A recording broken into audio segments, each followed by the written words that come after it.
Ya, bismillahirrahmanirrahim. Assalamualaikum warahmatullahi wabarakatuh.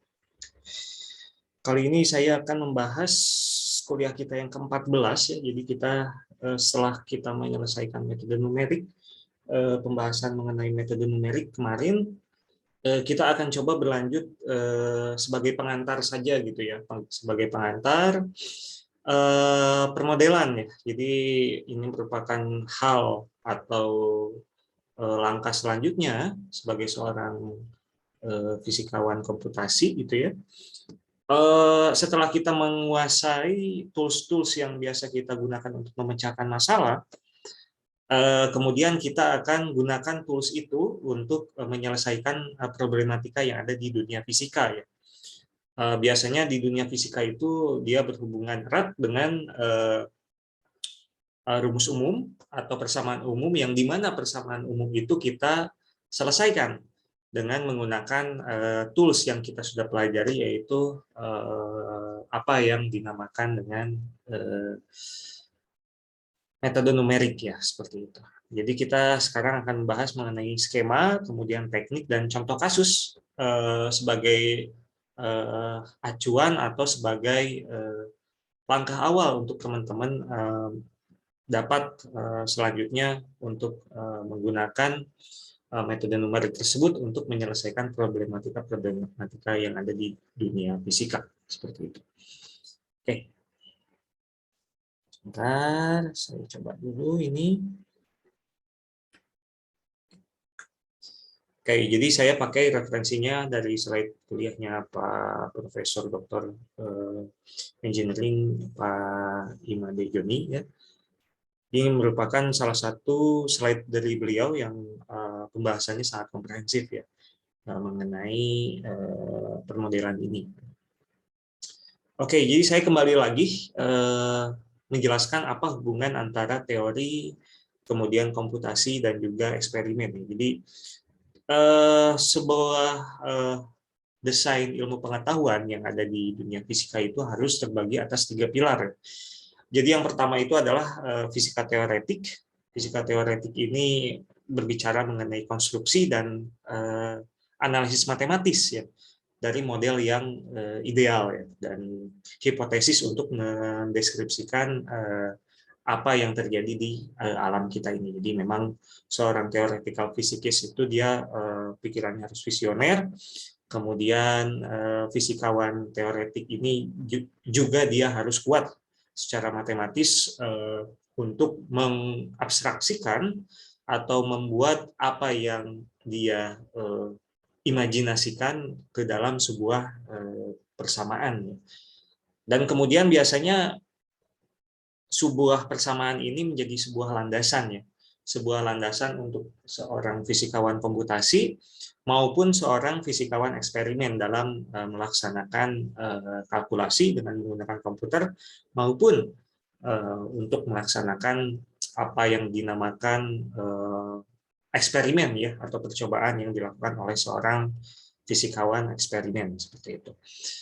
Seorang computational physicist itu melakukan sebuah eksperimen ideal ya dengan menggunakan komputer ya. Jadi di sini kita juga bisa lihat ternyata bahwa eksperimen ini sebentar ya, bahwa ternyata eksperimen ini dilakukan dengan menyelesaikan model fisika secara numerik ya. Jadi kalau misalkan tadi theoretical physicist itu dia menyelesaikan modelnya itu dengan menggunakan bantuan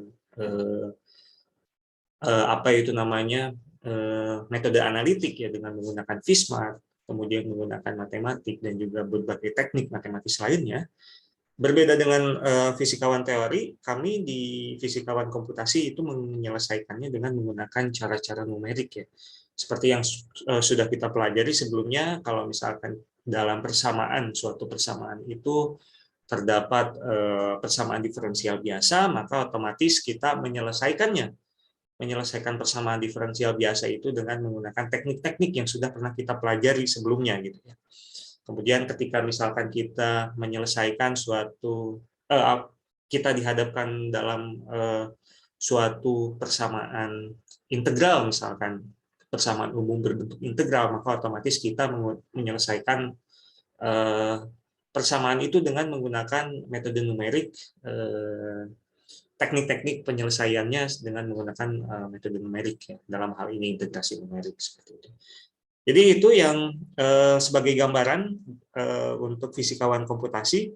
Sementara itu untuk fisikawan eksperimen sendiri itu didasari oleh pengukuran kuantitatif ya terhadap fenomena-fenomena fisis yang ada di sekitar kita. Ketiga buah ini memang harus kuat. Theoretical physicist dia harus punya peran di dalam mengabstraksikan ya, atau mempunyai peran untuk mengimajinasikan apa yang ada di dalam pikiran mereka. Seorang fisikawan komputasi juga harus menjembatani antara theoretical physicist dan juga experimental physicist. Jadi harus ada semacam prediksi dan juga tes ya antara seorang theoretical physicist dan juga experimental physicist. Sementara untuk experimental physicist juga sangat penting perannya ya dalam dunia fisika. Mengapa penting? Karena experimental physicist ini akan melakukan validasi ya, akan melakukan validasi untuk seorang teori yang dihasilkan oleh fisikawan teori maupun apa yang diramalkan oleh fisikawan komputasi. Jadi ketiga buah hal ini memang sangat penting untuk kita kuatkan ya. Nah, ini ada semacam diagram peran fisika komputasi di sini. Jadi memang di sini theoretical physics itu mendevelop dan mengapply teori, emphasis on mathematics and rigor. Jadi memang theoretical physics ini dia fokus dalam mengembangkan dan mengaplikasikan teori ya. Kemudian menekankan pentingnya matematika di sana gitu ya. Kebutuhannya memang kalau untuk seorang fisikawan teoretik itu dia harus kuat ya secara matematik ya, secara matematik analitik ya. Sementara untuk seorang experimental physicist dia harus melakukan semacam observasi ya, dan juga harus melakukan pengukuran secara kuantitatif di situ. Dan memang seorang fisikawan eksperimen dia harus memiliki modal. Dalam hal ini adalah equipment dan juga data analisis ya. Jadi misalkan seorang geofisikawan dia harus memiliki alat-alat yang berhubungan dengan geofisik itu sendiri, misalkan geolistrik maupun apa yang dinamakan daya dan yang lainnya ya. Jadi equipment di geofisik itu sangat banyak sekali dan memang modalnya juga harus besar ya. Sementara untuk seorang computational physicist, dia melakukan eksperimen numerik dalam laboratorium komputer ya. Dan memang kebutuhannya sendiri untuk seorang fisikawan komputasi itu dia harus memiliki analisis numerik, kemudian programming. Jadi itu merupakan dua hal yang sangat penting ya. Atau suatu hal yang memang sangat dibutuhkan dan juga sangat sebagai syarat gitu ya untuk menjadi seorang fisikawan komputasi. Dari ketiga buah hal ini, antara apa yang sudah dijelaskan oleh atau yang dihasilkan oleh seorang fisikawan teoretik, kemudian yang dihasilkan oleh fisikawan eksperimen, dan juga yang dihasilkan oleh fisikawan komputasi, kemudian digunakan untuk memahami dunia fisika itu sebenarnya seperti apa. Di ketiga buah ini memang harus sejalan sehingga suatu teori itu bisa tervalidasi ya, bisa tervalidasi.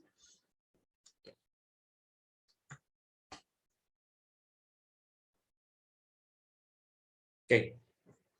Bagaimana seorang fisikawan komputasi bekerja ya? Jadi yang pertama adalah mereka itu harus mengimplementasikan sebuah model komputer untuk for the physical question of interest. Jadi dia harus membuat suatu model untuk sebuah problematika atau permasalahan yang ada di dunia fisika ya. Bagaimana cara dia memodelkan misalkan sebuah bandul gitu ya.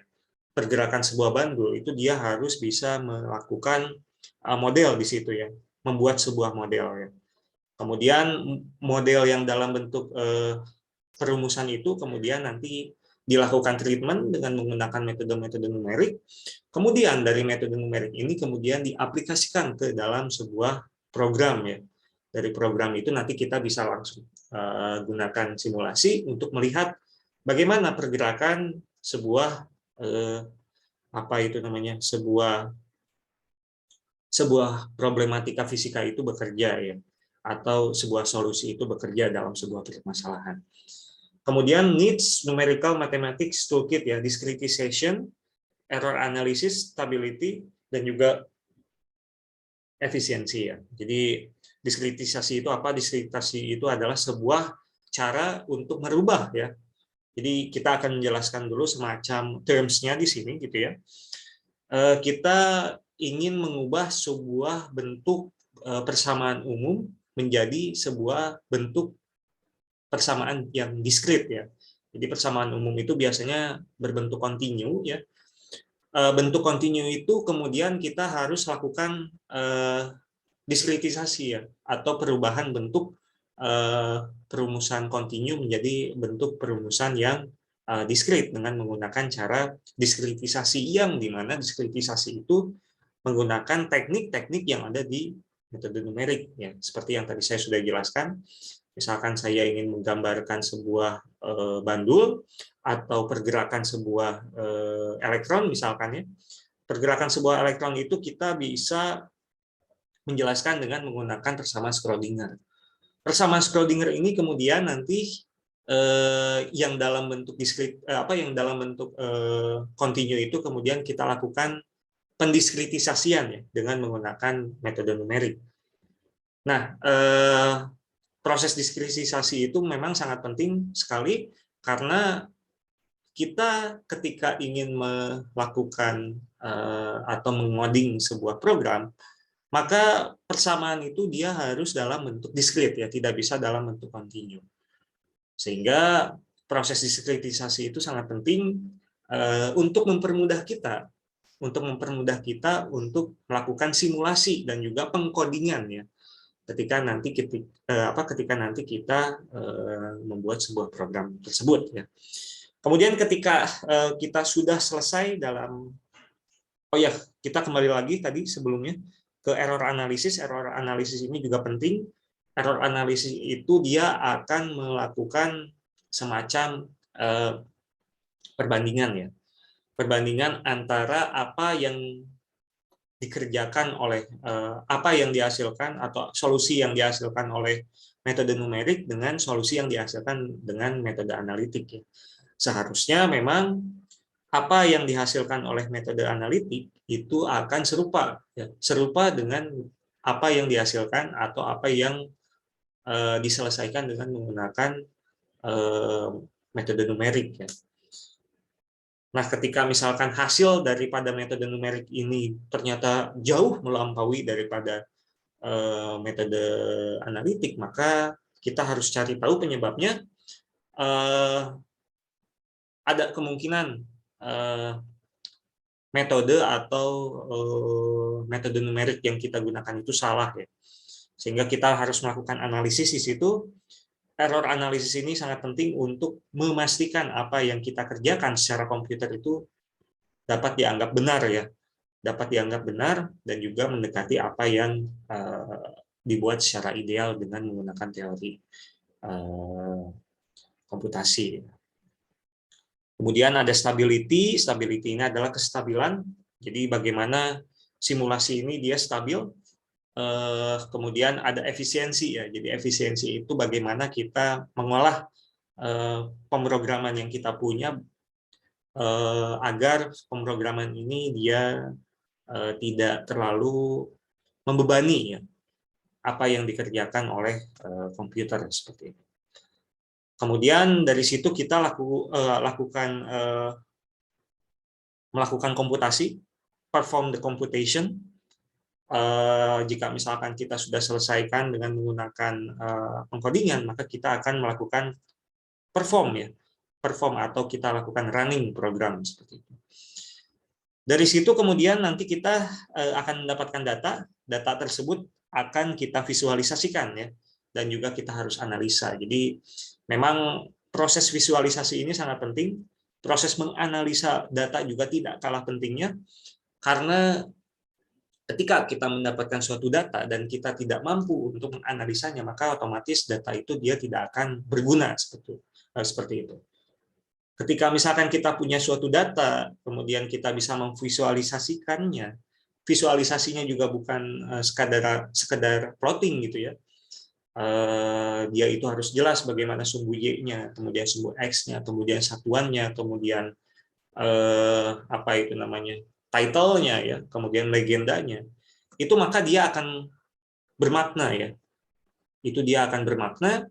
Sehingga nanti ketika visualisasi itu bermakna, maka kita akan bisa menganalisa data-data yang kita punya tersebut. Kemudian yang selanjutnya adalah interpret and compare to experiment and theory. Ya. Jadi memang kita harus sebisa mungkin hasil yang kita sudah visualisasikan atau kita komputasikan seperti itu harus kita interpretasikan dan harus kita komparasikan ya, dengan eksperimen dan juga teori. Ketika misalkan tidak sesuai dengan teori, tetapi sesuai dengan eksperimen, maka kita harus cari tahu mengapa hal itu bisa terjadi. Ya. Kemudian, jika sesuai dengan teori, tetapi tidak sesuai dengan eksperimennya, maka kita harus cari tahu mengapa hal tersebut bisa terjadi. Ya. Kemudian kalau misalkan dia berbeda antara eksperimen dan teori, maka otomatis sebetulnya kita bisa menganggap bahwa sebetulnya model kita itu ada kekurangan sebetulnya. Nah, itu juga kita harus cari, kita harus sering-sering baca jurnal untuk menyelesaikan problematika tersebut ya. Karena sejatinya adalah apa yang dihasilkan oleh sebuah teori, kemudian apa yang dihasilkan oleh sebuah eksperimen, itu harus sejalan dengan apa yang kita kalkulasikan atau kita simulasikan dengan menggunakan fisika komputasi. Kemudian yang terakhir adalah tadi, jika dari error analisis itu kita terdapat error yang agak sedikit besar, kemudian tidak sesuai gitu ya hasilnya, maka kita harus melakukan improvement ya terhadap prediksi model yang kita gunakan. Seperti itu. Nah, ini kurang lebih skema penyelesaian fisika komputasi ya. Jadi umumnya permasalahan fisika direpresentasikan atau dimodelkan dengan persamaan diferensial ya. Jadi misalkan pergerakan elektron atau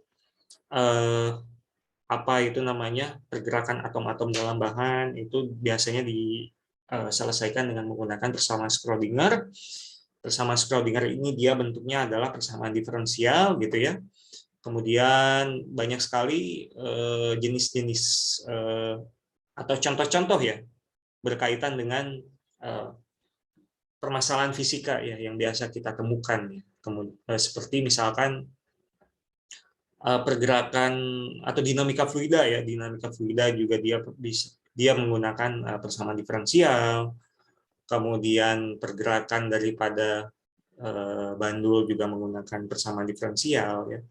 Kemudian apa itu namanya, gelombang ya, gelombang juga menggunakan persamaan diferensial. Jadi memang yang sangat penting untuk kita kuatkan adalah di bagian persamaan diferensial itu. Kemudian yang selanjutnya adalah diskritisasi. Diskritisasi tadi adalah persamaan diferensial. Jadi sebetulnya diskritisasi itu adalah sebuah tahapan di mana kita mengubah persamaan diferensial yang tadinya dalam bentuk kontinu, kita ubah menjadi bentuk diskrit ya. Kita ubah menjadi bentuk diskrit. Sementara itu untuk penyelesaian, nah diskritisasi ini akan menghasilkan sebuah penyelesaian numerik ya. Kita menjadi punya suatu persamaan baru dalam bentuk diskrit yang kemudian nanti kita lakukan pengkodingan ya di situ ya, sebuah program ya, sebuah program dengan mengkonvert sebuah persamaan bentuk diskrit tadi ke dalam sebuah program. Kemudian program itu dijalankan program itu dijalankan, kemudian kita akan mendapatkan sebuah hasil ya, hasil yang kemudian kita harus lakukan validasi dan analisis. Karena sejatinya program itu dia tidak program berjalan bukan berarti program itu benar ya. Contohnya adalah yang bagian ini. Nah ini nih ya. Jadi yang merah ini adalah solusi analitik ya terhadap simpangan bandul ya, simpangan bandul. Sementara untuk yang biru ini itu adalah simpangan bandul, tetapi kita menggunakan teknik numerik ya. Jadi memang sejatinya adalah yang warna merah ini serupa, atau yang biru ini serupa dengan yang warna merah ini. Maka otomatis kita bisa simpulkan bahwa yang biru ini atau solusi numerik ini ada sedikit kekeliruan ya, sehingga kita harus cari tahu dan juga cari semacam solusi ya untuk menyelesaikan permasalahan ini ya. Nah ini. Kita kemudian melakukan perbaikan dengan menggunakan metode Euler-Cromer ya. Kita lakukan perbaikan dengan menggunakan metode Euler-Cromer, maka akan dihasilkan sebuah solusi numerik yang mendekati solusi analitik ya. Jadi itu salah satu bentuk ya, salah satu bentuk dari bukti dari program berjalan bukan berarti bahwa program tersebut benar. Seperti itu. Jadi memang kita harus banyak sekali membaca dan juga kita harus banyak sekali teliti ya terhadap apa yang kita perlihatkan dan juga apa yang akan kita kerjakan. Tahapannya adalah yang pertama kita harus punya semacam pemrograman, kita harus punya semacam skill yang berkaitan dengan pemrograman, kemudian dari situ kita beranjak ke metode numerik. Untuk teman-teman sendiri sebetulnya teman-teman sudah punya pengalaman ya, di pemrograman dan juga di metode numerik ya. Sementara itu untuk yang model fisika ini akan saya bahas sedikit saja di 2 pertemuan gitu ya. Kemudian yang dimana model fisika ini kita akan lakukan semacam komputasi, modeling, dan simulasi ya. Kemudian kita akan lakukan semacam interpretasi dan analisis. Tetapi untuk masalah komputasi, modeling dan simulasi, kemudian interpretasi dan analisis ini hanya akan kita bahas sedikit saja gitu ya. Misalkan nanti teman-teman ingin memperdalam, silakan nanti teman-teman ambil fisika komputasi lanjutan. Seperti itu. Jadi memang kita itu seharusnya ada satu mata kuliah lagi yang dinamakan dengan metode numerik ya. Kemudian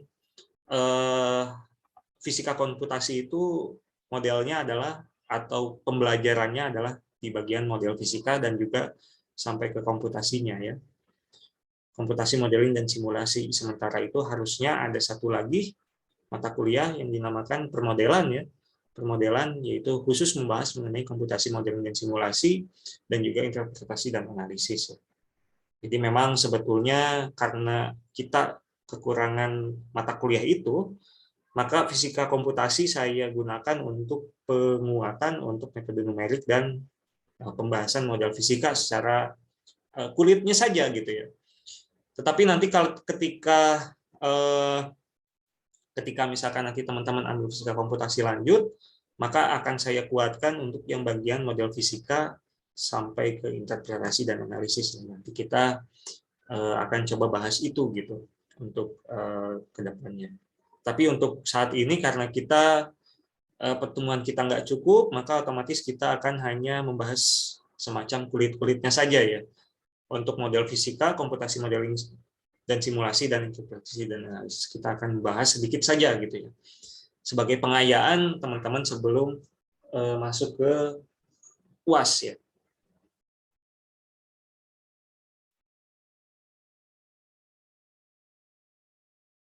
Oke.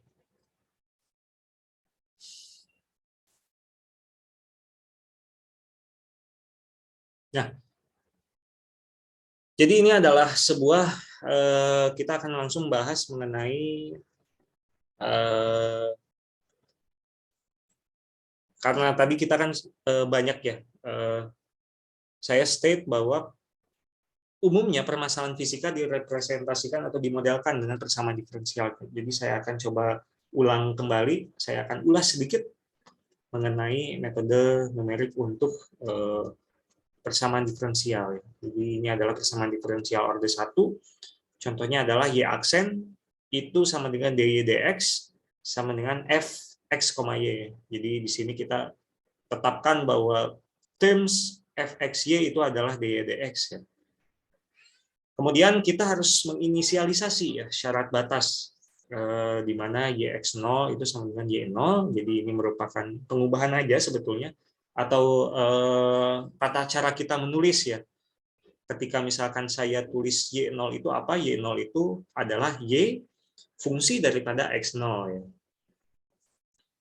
Kemudian dari situ kita menyelesaikan fungsi y sama dengan yx pada satuan x dengan interval mulai dari x0 ya.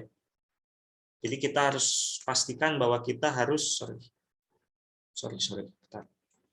kita harus pastikan bahwa kita memiliki semacam nilai x0 ya sebagai nilai awal atau initial value. Karena ketika kita melakukan iterasi, biasanya kita harus memiliki sebuah nilai awal. Anggapannya adalah nilai awal ini sebagai modalnya teman-teman dalam melakukan simulasi. Ketika misalkan kita tidak punya nilai awal, maka program akan bingung. Kita akan mulai dari mana gitu ya. Apakah kita mulai dari titik 0, ataukah kita mulai dari titik ke 10 misalkan, atau kita mulai dari titik 100 ya. Jadi program akan bingung, maka kita harus memasukkan sebuah atau menginisialisasikan sebuah nilai awal ya atau initial value. Kemudian dari situ kita membuat X menjadi interval diskritisasi ya. Jadi ini merupakan tata cara penulisan saja. Jadi XN itu apa? XN itu adalah X0. Jadi ini merupakan titik awal ditambah N dikalikan dengan delta X. Delta X ini misalkan delta X ini biasanya kita sebut sebagai H ya atau lebar Pias ya. Sementara N itu adalah indeks daripada XN yang ada di depan ini. Jika misalkan N-nya itu sama dengan 0, maka otomatis XN sama dengan 0 adalah sama dengan X0. Tetapi kalau misalkan X1 itu adalah sama dengan X0 ditambah 1 dikalikan dengan delta X. Jadi adalah satu langkah di depan daripada X0. Tetapi kalau misalkan N-nya itu adalah 5 ya, X5 itu sama dengan X0 ditambah 5 kalikan delta X. Jadi anggapannya adalah dari titik 0 kita melangkah ya sebanyak 5 langkah seperti itu. Itu adalah X5. Metode Euler menggantikan fungsi Yx ya pada interval xn plus 1 dengan menghubungkan titik-titik data secara langsung antara xn yn dan xn plus 1 yn plus 1 ya. Sehingga definisi turunan pada x sama dengan xn diberikan oleh seperti yang ada di sini. Jadi ini adalah persamaan beda hingga sebetulnya di mana dy dx ya. Ini kan sebetulnya sama dengan dy dx ya. Sorry. Ini merupakan dy dx. dy dx itu apa? dy dx itu kita bisa selesaikan dengan yn plus 1 dikurangi yn dibagi dengan xn plus 1 dikurangi xn. Jadi misalkan saya punya misalkan saya punya, coba saya ubah dulu settingan Wacom-nya sebentar.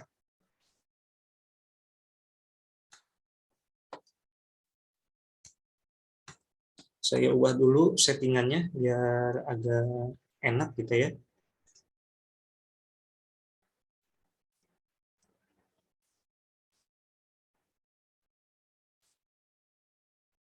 Oke.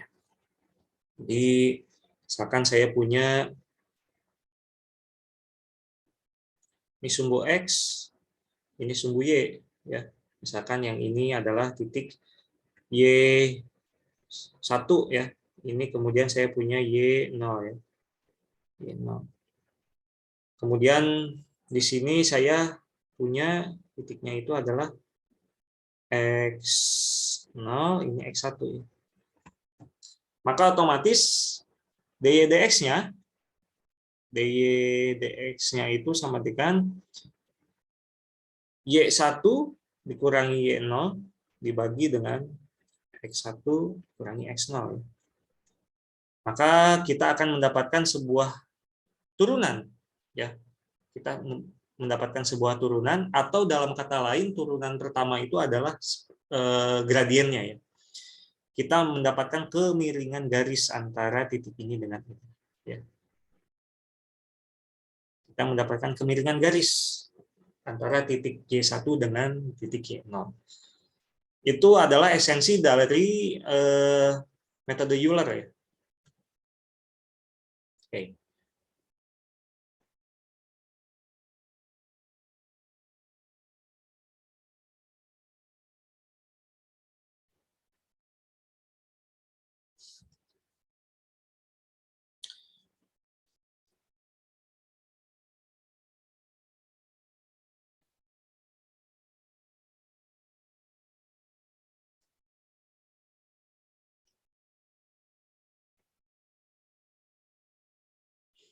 Oke, kemudian dari sini kita lakukan pengubahan ruas, teman-teman ya. Jadi kita karena ingin mencari yn+1, maka otomatis kita lakukan pengubahan ruas, di mana untuk yang bagian xn+1 minus xn ini kita pindahkan ke suku kanan gitu ya. Kemudian yn-nya sendiri itu kita pindahkan ke suku kanan, sehingga nanti akan mendapatkan yn+1 sama dengan sekian gitu ya. Maka bentuknya adalah menjadi seperti ini, teman-teman. Ya. Bentuknya adalah seperti yang ada di layar ini. Di mana yn+1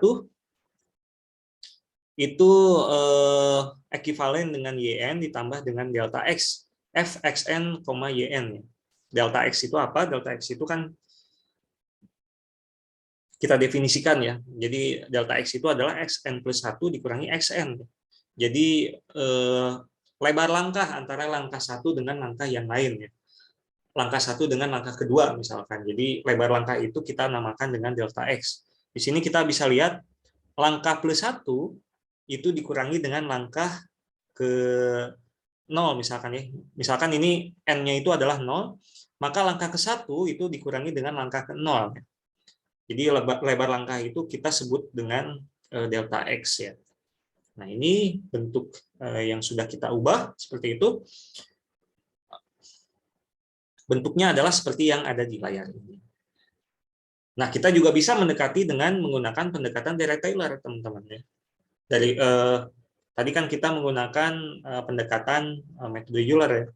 Kita juga bisa menggunakan pendekatan Dirac-Taylor, di mana Dirac-Taylor itu dia yn+1 itu sama dengan yn ditambah delta x fxn, yn. Ini kita ingat bahwa fxn yn itu merupakan turunan ya. Turunan yang pertama seperti itu. Kemudian ditambah dengan setengah delta x kuadrat dfx, y dx ya. Jadi di sini itu adalah suku selanjutnya ya, suku selanjutnya daripada Dirac-Taylor itu. Tapi biasanya kita lakukan pemotongan di sini, teman-teman. Kita lakukan pemotongan di sini. Sorry, kita pakai ini aja. Kita lakukan pemotongan di sini sehingga yang diambil hanya yang bagian ininya saja. Ya. Kita pakai yang bagian ininya saja. Sehingga bagaimana dengan suku-suku yang tidak kita ambil, gitu ya? Suku-suku yang tidak kita ambil itu akan menjadi sebuah truncation error atau yang biasa kita sebut dengan galak pemotongan ya. Akibat dari kita memotong suku-suku yang ada di Dirac-Taylor. Karena sejatinya bahwa sebuah nilai itu dia signifikan ya. Jadi jika kita mendekati sebuah persamaan dengan menggunakan dua buah ruas Dirac-Taylor, itu sangat signifikan dengan bila kita bandingkan dengan suku-suku yang kita potong tadi. Kita potong seperti ini. Jadi yang ini dalam kata lain adalah kita tidak mengambil suku yang tidak signifikan terhadap perhitungan, tetapi nilai itu perlu untuk kita jadikan catatan bahwa perbedaan akibat pemotongan itu akan selalu ada dengan menggunakan metode numerik seperti yang ada di dalam layar ini, menggunakan Dirac-Taylor, bila kita bandingkan dengan apa yang kita kerjakan di metode analitik misalnya. Jadi kita harus mengetahui juga sumber-sumber error terhadap suatu perhitungan ya.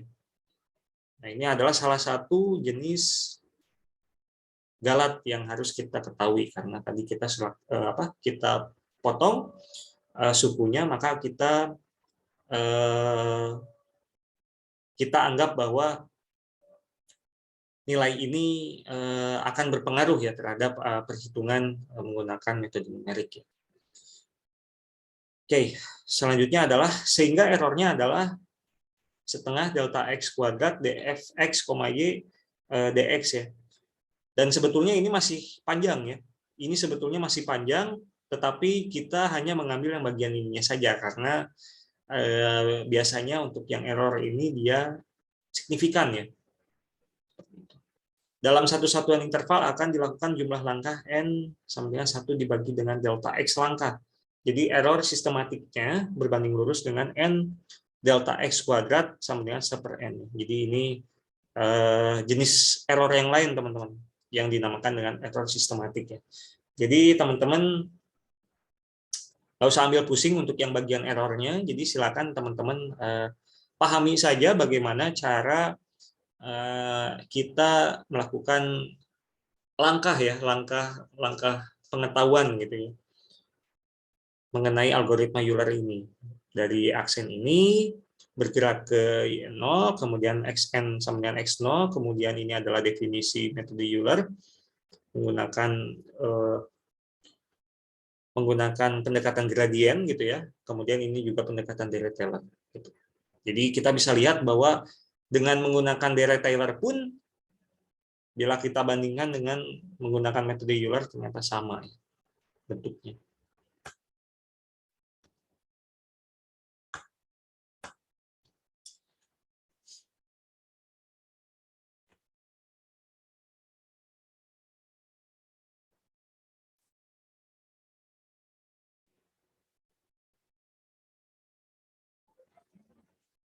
Nah, kemudian ini adalah contoh yang pertama ya. Jadi kita coba akan bahas mengenai yang pertama adalah peluruhan ya. Jadi peluruhan uranium 235 dengan rata-rata lifetime-nya itu adalah 10⁵ tahun ya.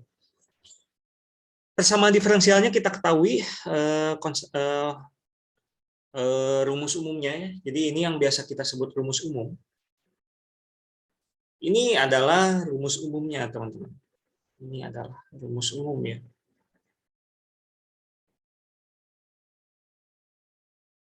Rumus umum ya. Jadi misalkan nanti teman-teman ditemukan atau disuruh untuk membuat atau mencari sebuah problem di fisika, ya teman-teman harus buat dulu atau cari dulu rumus umumnya apa gitu ya. Rumus umum yang dijadikan sebagai acuan teman-teman sebagai problem untuk diselesaikan gitu ya. Ini adalah rumus umum yang dimana ketika kita menyelesaikan rumus umum ini dengan menggunakan fisika matematika, solusi analitiknya adalah NU sama dengan NU 0 eksponensial minus T dibagi dengan tau ya. Atau tau itu adalah konstan peluruhan. Jadi teman-teman juga harus coba cari solusi analitiknya. Kalau misalkan dimungkinkan, teman-teman harus cari dulu solusi analitiknya. Tetapi jika tidak, maka solusi numerik saja sudah cukup ya. Jadi ini misalkan solusi analitiknya seperti yang ada di sini, kita harus selesaikan persamaan diferensial yang ada di atas ini dengan menggunakan cara numerik ya. Kita ingat dengan menggunakan pendekatan Dirac-Taylor, persamaan ini bisa kita selesaikan. Jadi NU delta T, jadi kita saya anggap teman-teman sudah paham gitu ya untuk penyelesaian dengan menggunakan PDB ya. Jadi untuk mendapatkan atau menyelesaikan ini, kita ingat persamaan diferensial dipecahkan secara numerik dengan menggunakan bantuan Dirac Taylor.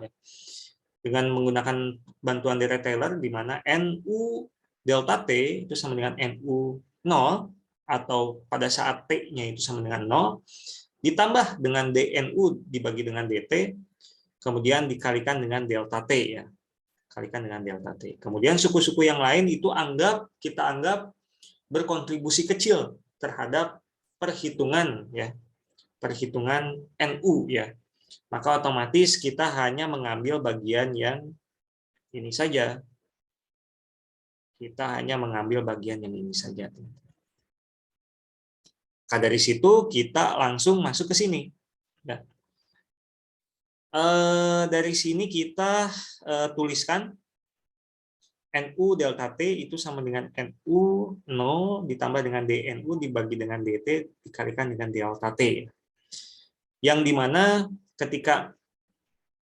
delta T itu adalah T ditambah delta T, teman-teman. Ya. Delta T itu merupakan T ditambah delta T ya. Saya bisa tulis T sama dengan delta T. Kalau misalkan T-nya itu 0, maka dia akan kembali lagi ke fungsi yang ada di atas ini. Tetapi kalau misalkan starting point-nya saya di T, maka otomatis saya tuliskan T-nya seperti yang ada di atas ini, dan juga jangan kita lupakan starting point-nya yang tadi awalnya di titik 0, maka kita ubah menjadi titik T. Ya. Seperti itu. Dari sini kita selesaikan, kita buat NUT ditambah delta T sama dengan NUT dikurangi NU dibagi dengan tau dikalikan delta T. Ya. DNU DT ini kita substitusikan dari persamaan diferensial yang ada di atas ini, teman-teman.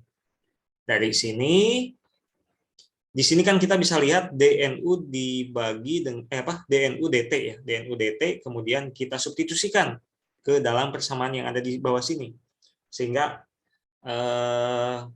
DNU DT ini dia akan kita gantikan dengan minus NU dibagi dengan tau ya. Maka kita akan dapatkan NUT plus delta T sama dengan NUT minus NU dibagi dengan tau delta T. Ini untuk rumus peluruhan ya. Peluruhan. Seperti itu. Ini adalah bentuk diskrit, teman-teman. Jadi cara mengubah sebuah rumus umum menjadi sebuah solusi numerik, ini kita sebut dengan solusi numerik.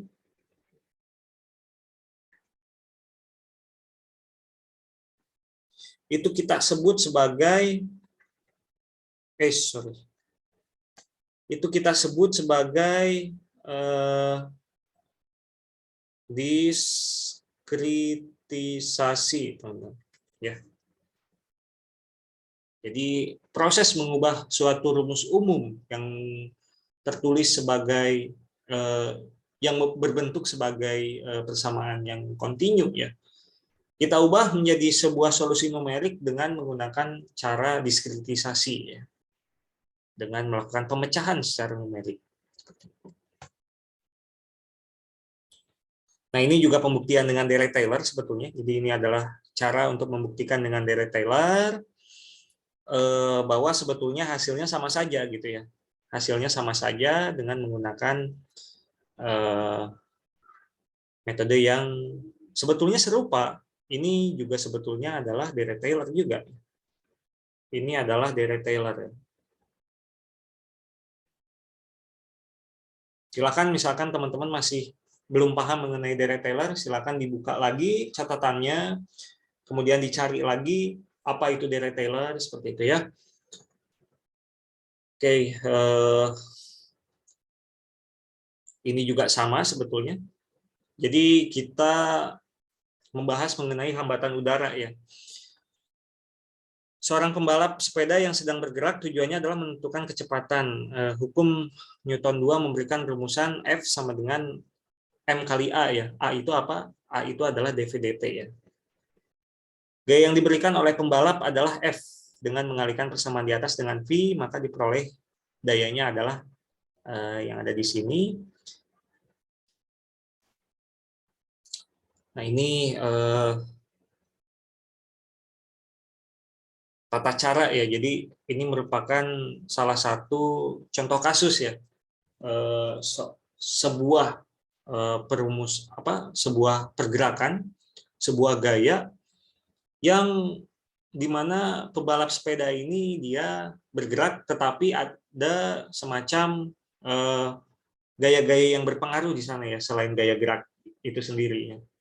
Seperti misalnya gaya gesekan udara di sini, kemudian ada gaya gesek, mempertimbangkan gaya gesek, kemudian itu saja ya. Jadi kita ingin memperhitungkan semacam gaya gesek udara dan juga gaya gesek dengan tanah ya, atau dengan jalan. Nah, ini adalah bentuk daripada persamaan yang berhubungan dengan atau yang memperhatikan sebuah pergerakan tidak hanya gaya geraknya saja, tetapi berpengaruh terhadap gaya gesek dan juga gaya hambatan udara. Sini ada tambahan beberapa suku ya di situ ya. Ada tambahan beberapa suku yang berhubungan dengan gaya gesek udara dan juga gaya gesek dengan tanah ya.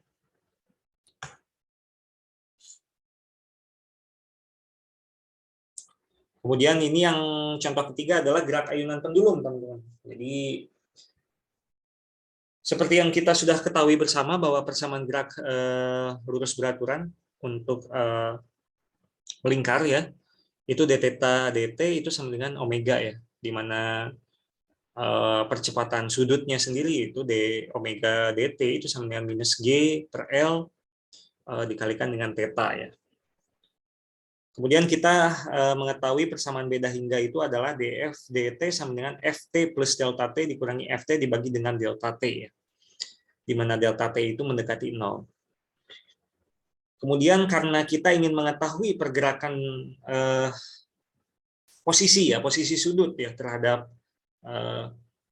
waktu, maka otomatis dengan cara yang mirip-mirip dengan kita lakukan di contoh pertama, maka kita akan dapatkan delta t ditambah theta t ditambah theta t plus delta t itu sama dengan theta t ditambah omega t dikalikan dengan delta t ya. Omega t itu kenapa di sini ada omega t, karena kita kembali lagi ke rumus umum. YN plus 1 sama dengan YN ditambah delta S Fxn, YN. Ini merupakan turunan pertama kan. Ini merupakan turunan pertama. Maka dari situ di sini turunan pertamanya adalah turunan pertama dari delta adalah omega, teman-teman. Ya. Jadi dari omega sini kita masukkan ke dalam sini, teman-teman. Ya. Begitupun pula dengan kecepatannya, kecepatan sudutnya. Kecepatan sudut dengan cara yang sama kita dapatkan seperti yang ada di sini. Dan juga di sini adalah percepatannya, teman-teman. Percepatannya masukkan ke sini, ke perumusan ini. Sehingga kita mendapatkan dua buah persamaan, teman-teman. Kita dapatkan dua buah persamaan, kemudian kita lakukan diskritisasi waktu, di mana T itu ekuivalen dengan TI, sama dengan I kalikan dengan delta T ya. I itu bergerak dari 0 sampai dengan ke N ya. Oke. Maka kita ubah yang tadinya dia dalam bentuk continue, dalam bentuk T, kita ubah menjadi I ya. Kita ubah menjadi bentuk diskrit ya. Kalau T itu kan dia bentuknya adalah continue ya. Waktu itu berbentuk continue, sementara untuk diskrit itu berbentuk satu integer ya, satu nilai bulat ya, nilai bilangan bulat seperti itu. Dari sini karena kita tadi sudah melakukan pengubahan dari bentuk continue ke diskrit, maka kita mendapatkan dua buah persamaan dalam bentuk diskrit ya. Nah, dari sini kemudian dilakukan semacam proses apa ya namanya tuh, proses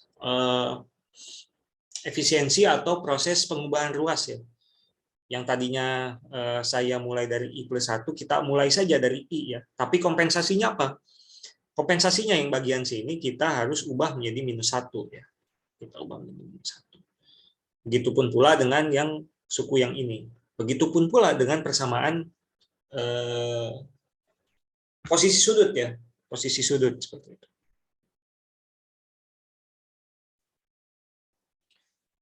Oke.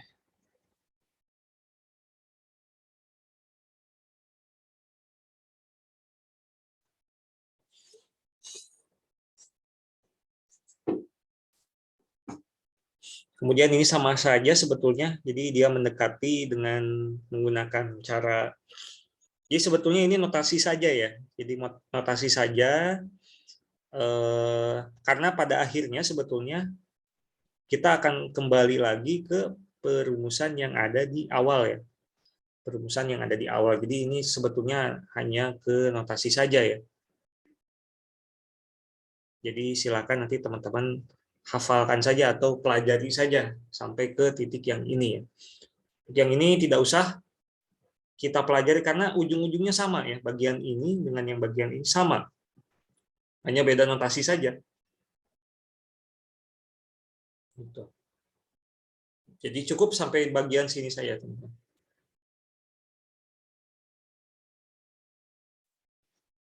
Kemudian dari dua buah persamaan tadi kita lakukan implementasi ya, program ya, untuk contoh ketiga ya. Menghitung gerak ayunan pendulum dengan simpangan kecil ya, dengan menggunakan perumusan Euler. Diketahui panjang tali L sama dengan 1,5 meter, kemudian percepatan gravitasi G sama dengan 9,8 meter per second kuadrat, kemudian banyaknya pias ya, banyaknya pias titik ya, titik waktu apa namanya tuh iterasi waktunya itu sebanyak 300 ya. Kemudian lebar piasnya adalah 0,04, kemudian simpangan sudut pertama adalah 0, kemudian simpangan sudut pertama adalah 0, apa kecepatan sudut pertama adalah 0,3 radian per second.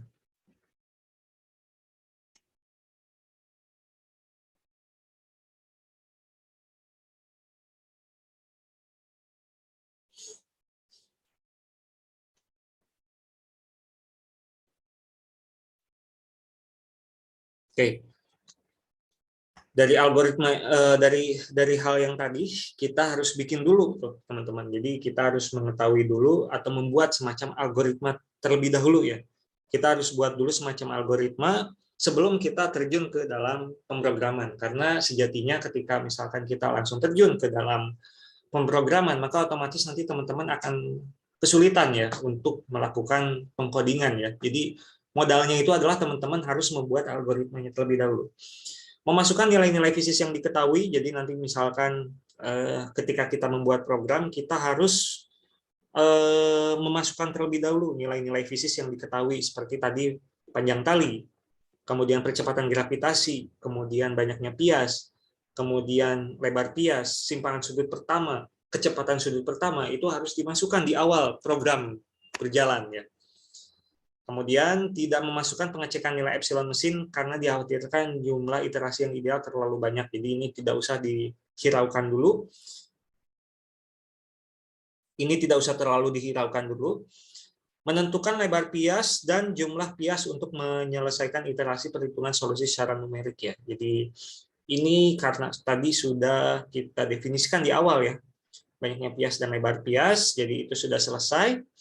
Kemudian kita langsung tuh untuk melakukan perhitungan kecepatan sudut dan simpangan sudut secara numerik ya. Jadi tadi solusi numerik yang ada di dalam sini, kemudian kita simpan untuk kita kalkulasikan ya setelah kita memasukkan nilai-nilai fisis yang diketahui dengan I sama dengan 1 hingga N+1 ya. Oke. Kemudian yang selanjutnya adalah menambahkan X domain waktu untuk setiap perulangannya dengan H. Kemudian melakukan perhitungan simpanan sudut setiap waktu T dengan selang waktu H dengan batas waktu B secara analitik menggunakan perumusan seperti yang ada di sini. Jadi karena yang ini merupakan solusi numerik, kita harus melakukan validasi ya, proses validasi dengan menggunakan bagian program yang bagian ini. Ini adalah bagian validasinya. Sementara ini bagian yang analitik ya, analitik atau validasi. Sementara untuk yang bagian ini adalah bagian numerik ya. Diselesaikan dulu teman-teman, fokus dulu ke numerik. Baru setelah numeriknya sudah selesai dan juga teman-teman sudah mendapatkan semacam data tersebut kemudian nanti teman-teman melakukan validasi ya dengan menggunakan cara analitik. Y A sin omega T ini merupakan solusi dengan menggunakan persamaan diferensial biasa dalam Fismat ya. Sementara untuk yang ini dengan menggunakan cara numerik ya, menggunakan metode Euler.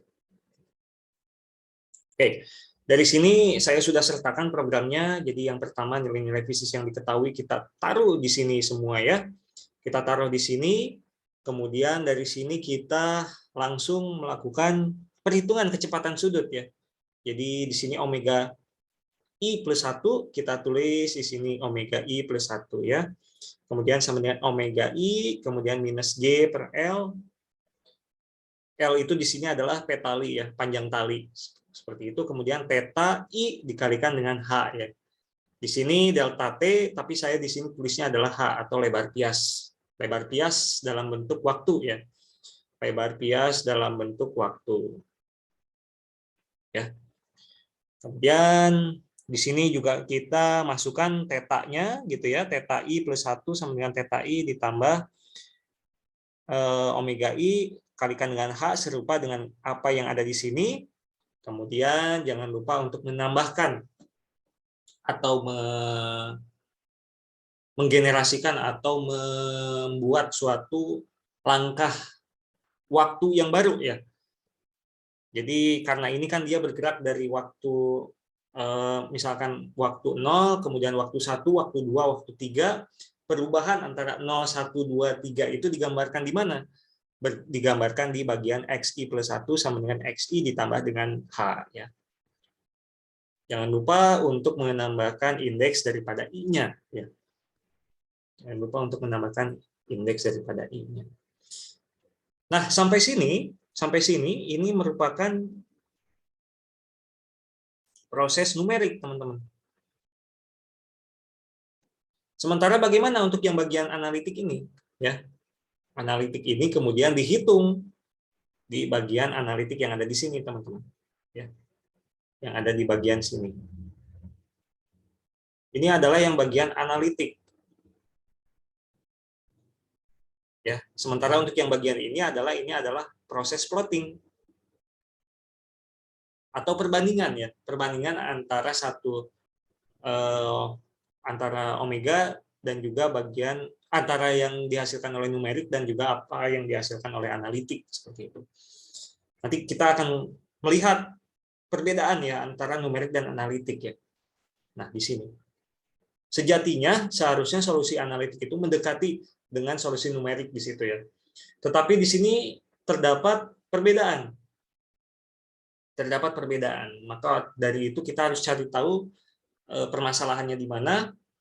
Sejatinya memang solusi analitik itu solusi numerik itu mendekati solusi analitik ya. Tapi di sini ternyata dia semakin lama semakin besar. Maka sebetulnya dari sini kita bisa menganalisa bahwa terdapat kesalahan ya, kesalahan metode di solusi numerik. Nah, bagaimana cara memperbaiki hal itu? Cara untuk memperbaiki hal itu adalah kita ubah yang tadinya dia dalam bentuk seperti ini, yang tadi kita sudah bahas ya di awal, panjang lebar, bentuknya seperti ini, kita ubah hasil dari omega I plus 1 tadi, itu kita masukkan ke dalam perhitungan untuk posisi. perhitungan untuk posisi ya. Kita manfaatkan nilai yang sudah ada ini, kita gunakan untuk perhitungan posisi. Sehingga nanti akan dihasilkan sebuah atau dua buah persamaan yang baru ya, yaitu omega i plus 1 sekian sekian sekian, kemudian theta i plus 1, theta i plus omega i ya, omega i plus 1 ya, dikalikan dengan delta T. Jadi perbaikannya ada di situ, kemudian kita lakukan pengubahan sedikit dalam pemrogramannya, sehingga nanti akan dihasilkan sebuah hasil yang lebih baik ketimbang apa yang tadi kita sudah jelaskan sebelumnya. Seperti itu. Oke, mungkin itu dulu ya. Jadi ini hanya selayang pandang saja gitu ya. Jadi saya ingin memberikan semacam gambaran kepada teman-teman bagaimana metode numerik yang teman-teman sudah pelajari selama 12 kali pertemuan, mungkin kurang lebih ya. 12 kali pertemuan tadi teman-teman bisa implementasikan ke dalam sebuah problem gitu ya. Insight tersebut perlu kemudian menjadi modal dasar teman-teman untuk menyelesaikan berbagai permasalahan fisika ya, terutama untuk menyelesaikan secara numerik ya. Jadi saya rasa memang kalau misalkan teman-teman hanya cukup sampai di sini saja, itu dia kurang kuat ya sebetulnya ya. Sehingga memang nanti kalau misalkan teman-teman mengambil mata kuliah fisika komputasi lanjut, maka kita akan lebih perdalam mengenai metode-metode maupun penggunaan ya daripada metode numerik di dalam dunia fisikanya ya. Karena saya rasa untuk metode numerik itu sendiri itu satu kuliah khusus seharusnya, tetapi karena memang di sini kurikulumnya itu berbeda, maka otomatis saya hanya bisa memberikan insight ya mengenai permodelan ini hanya sampai dua buah ini saja ya, dua buah pertemuan saja. Sehingga misalkan nanti teman-teman jika tertarik masuk ke fisika, mata kuliah fisika komputasi lanjut, maka akan saya coba fokus saja untuk penyelesaian berbagai macam problematika fisika yang ada di sana gitu ya. Oke, baik, mungkin itu dulu, kurang lebihnya mohon maaf. Semoga sukses. Assalamualaikum warahmatullahi wabarakatuh.